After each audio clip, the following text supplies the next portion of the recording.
Lotus reality and agro farming వారు premium farm land projects మన పొలం ఫేజ్ 1, 2 మరియు 3 కంప్లీట్ చేసుకొని మన పొలం phase 4 Wasar village at Narayana Khed లో ఆగస్టు 15 ఇండిపెండెన్స్ డే రోజు గ్రాండ్ లాంచ్ చేయడం జరుగుతోంది. లాంచింగ్ మరియు ఇండిపెండెన్స్ డే సందర్భంగా 5 గుంటాస్ ల్యాండ్ అవుట్ రేట్ లో బుక్ చేసుకున్న వారికి ₹1,50,000 డిస్కౌంట్ తో పాటు 2 గ్రాముల గోల్డ్ ఫ్రీగా ఇస్తున్నారు. పూర్తి వివరాలకు సంప్రదించండి. శ్రావణ మాసంలో ఈ యొక్క పోలాల అమావాస్య మనకు వస్తుంది. శ్రావణ అమావాస్యని పోలాల అమావాస్య అంటాం. మరి ఈ అమావాస్య రోజున మామూలుగా అమావాస్య అంటేనే చాలా భయపడతాం.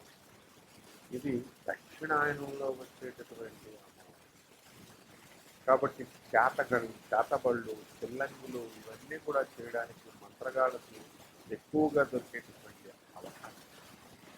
ఈ దక్షిణాయనంలో మహాలయ అమావాస్య అయితే పితృపక్షాలకు మనం ఎలాగైతే ఈ యొక్క పిండాలు, ప్రధానాలు ఇవన్నీ కూడా చేస్తామో రోజు కూడా అలా మొత్తం ఈ శ్రావణ అమావాస్యకి మనం పోలాల అమావాస్య చేస్తాం. పోలాల అమావాస్య చరిత్ర ఏంటండి అంటే, ఒక ఆవిడ ఉండేది, పురాణ కథ చెప్తున్నాను. ఆవిడ పిల్లలు పుడుతున్నారు. ఒక అమావాస్య ఒక సంవత్సరం అవుతుంది. నెక్స్ట్ అమావాస్య వచ్చేసరికి ఆ పిల్లడు చచ్చిపోతారు.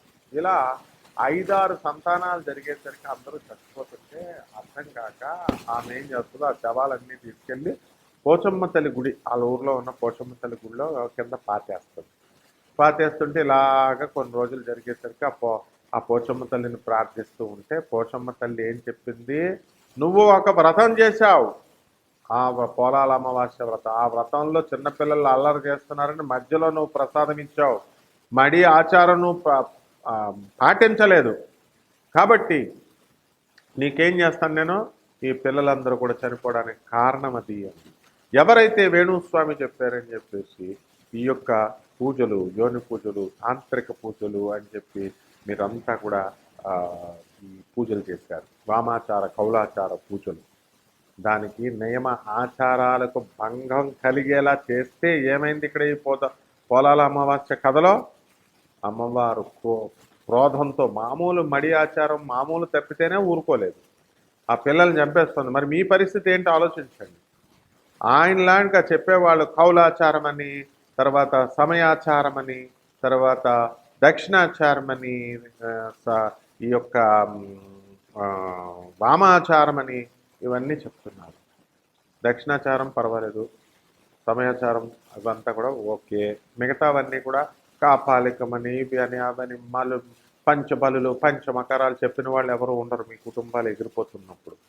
పేకలు కోసేసి మేకలు రక్తం వేసేసి ఇలాగ విగ్రహంలో దక్షిణకాళి అని ఒకడు, శ్మశానకాళి అని ఒకడు ఇలా వేసేసి రక్తాభిషేకం చేసేస్తున్నట్టు బెల్డప్పులు ఇచ్చి ఫోన్ చేస్తే పోలాల అమావాస్య ఊరిపోదు అమ్మవారి పోచమ్మ తల్లి. కాబట్టి అంతా నాశనమే.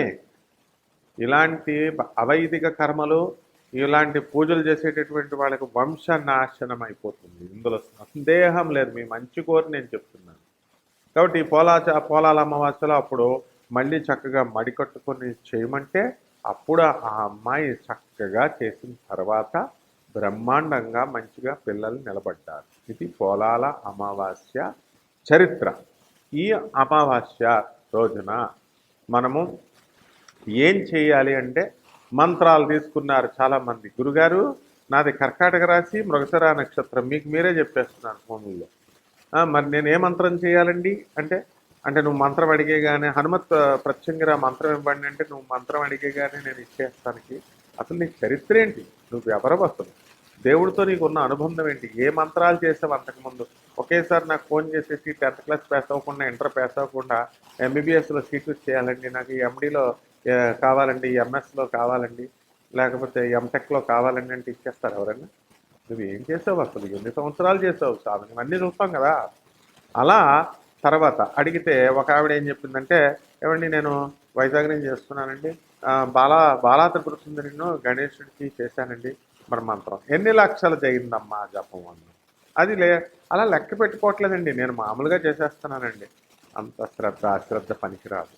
నువ్వు ఒక దాని ఒక దాని మీద నువ్వు నిలబడ్డావంటే నువ్వు ఎన్ని లక్షలు చేస్తావో గురువు అడుగుతున్నప్పుడు ఆ కౌంట్ కూడా చెప్పాలి నువ్వు. అప్పుడే ఆ దేవత మీద నీకు అంత శ్రద్ధ ఉన్నట్టు, అప్పుడే నీకు ఫలిస్తుంది.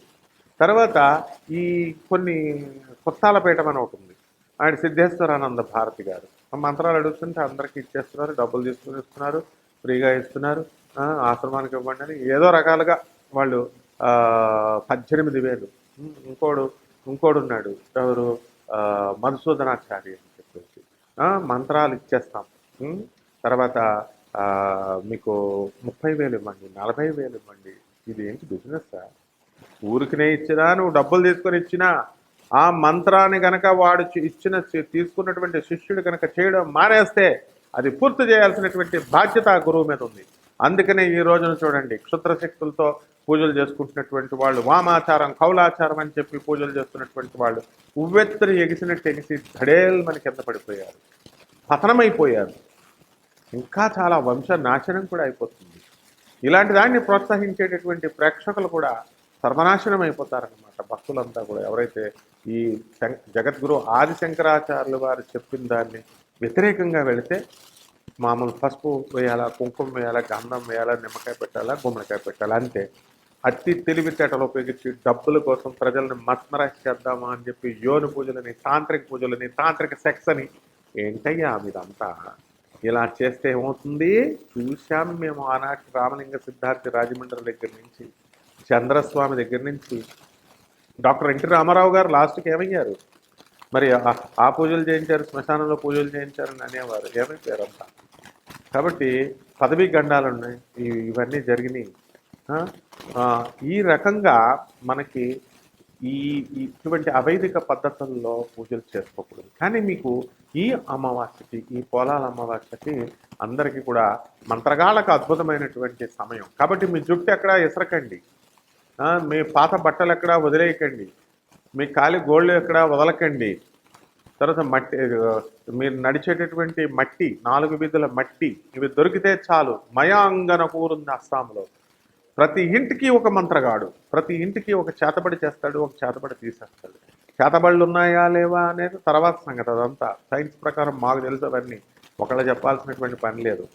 ఒక అధర్వణ వేద పండితుడిగా, ఒక ప్రొఫెసర్గా, సైన్స్లో ప్రొఫెసర్గా నాకు తెలుసు అవన్నీ. కాబట్టి ఈ మంత్రాలకి, తంత్రాలకి ఇవన్నీ కూడా ఈ పోలాల అమావాస్య రోజున ప్రతి అమావాస్యకి కూడా చేస్తారు. దుష్టశక్తులు, ప్రేతశక్తులు, ఇవన్నీ కూడా నీచశక్తులు, ఇవన్నీ కూడా పెట్టరేగిపోతాయి అన్నమాట.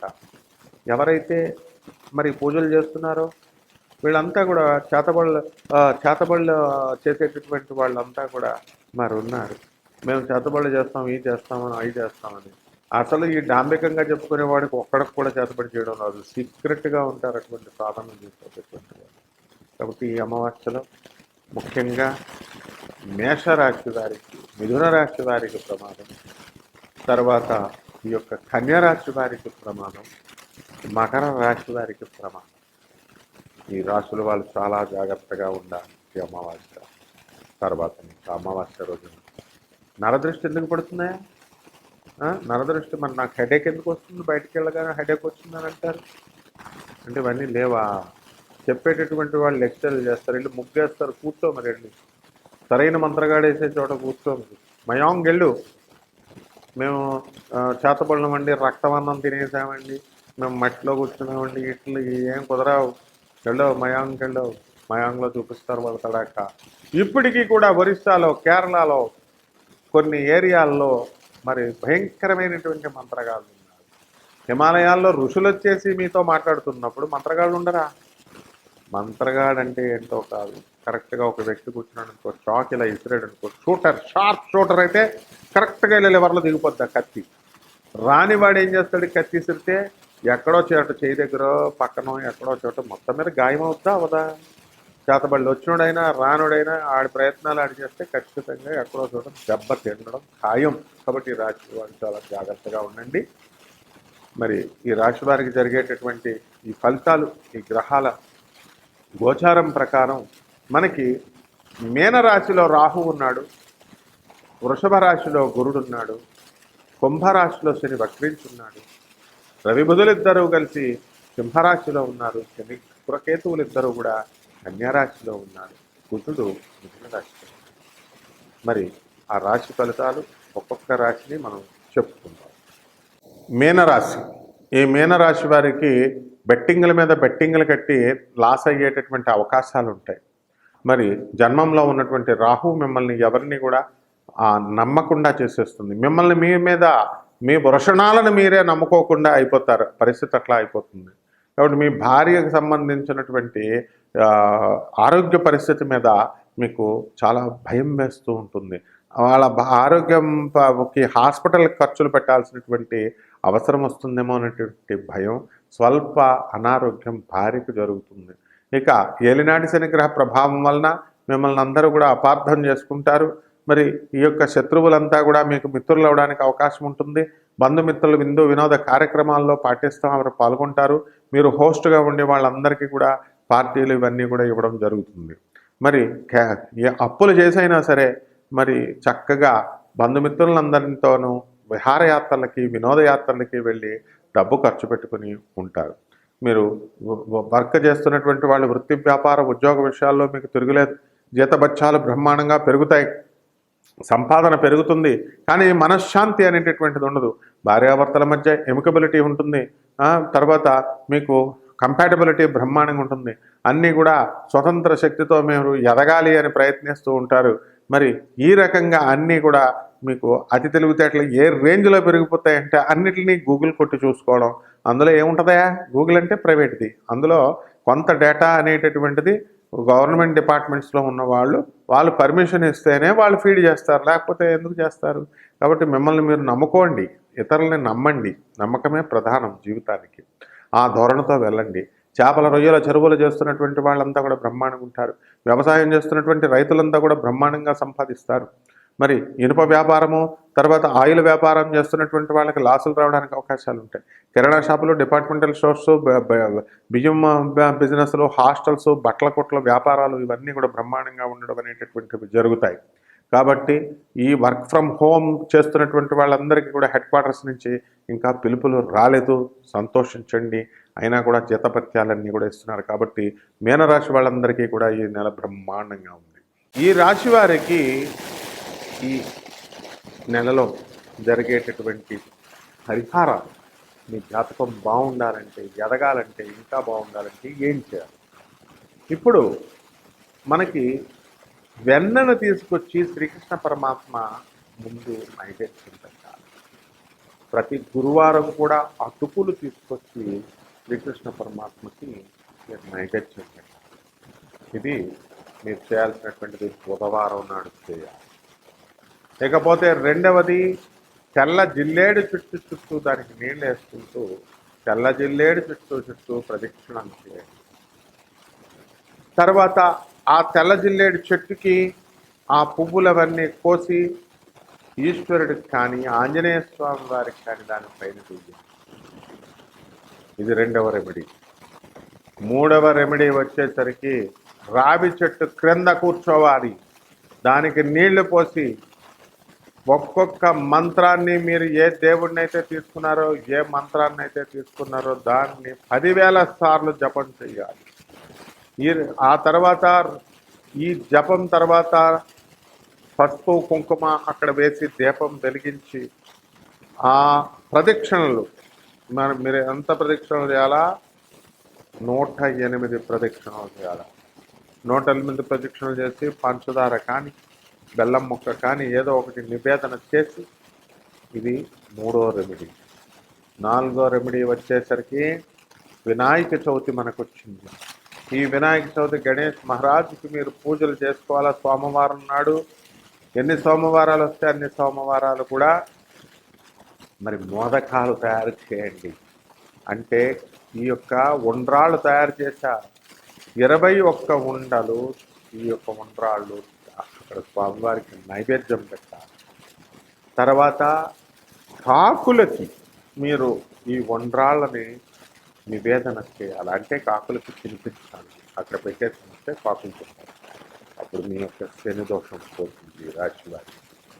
అలాగే ఈ నవగ్రహాల చుట్టూ తిరగాలి, నవగ్రహాల చుట్టూ తిరుగుతూ మరి మీరేం చేయాలా?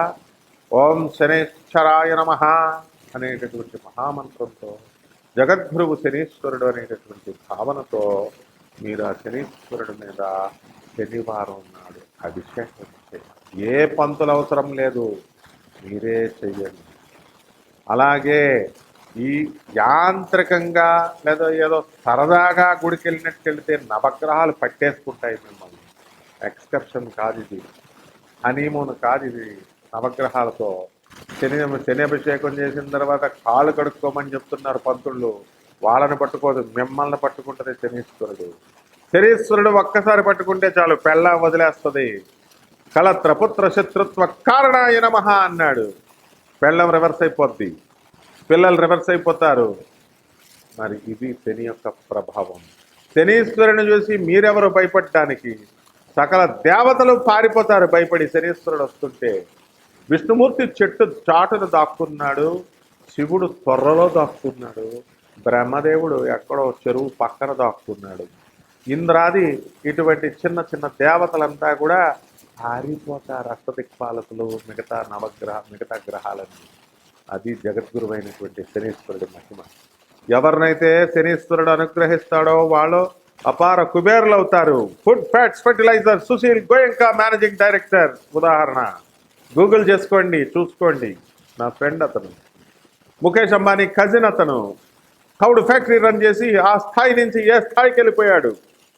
ఇలా ప్రమాణాలు చెప్పమనండి ఎవరైతే చెప్తారో శనీశ్వరుడి గురించి. నీళ్ళు కడుక్కోవాలా, బట్టలు వదిలేయాలా, స్నానం చేసేసి ఆ బట్టలు అక్కడ వదిలేయాలా? శనీశ్వరుడు అంటరానోడు అనుకుంటున్నారా మీరు? ఎవరు వాళ్ళు చెప్పింది? శనీశ్వరుడు నవగ్రహాలు గరికపాటి నరసింహారావు గారు చెప్తారు.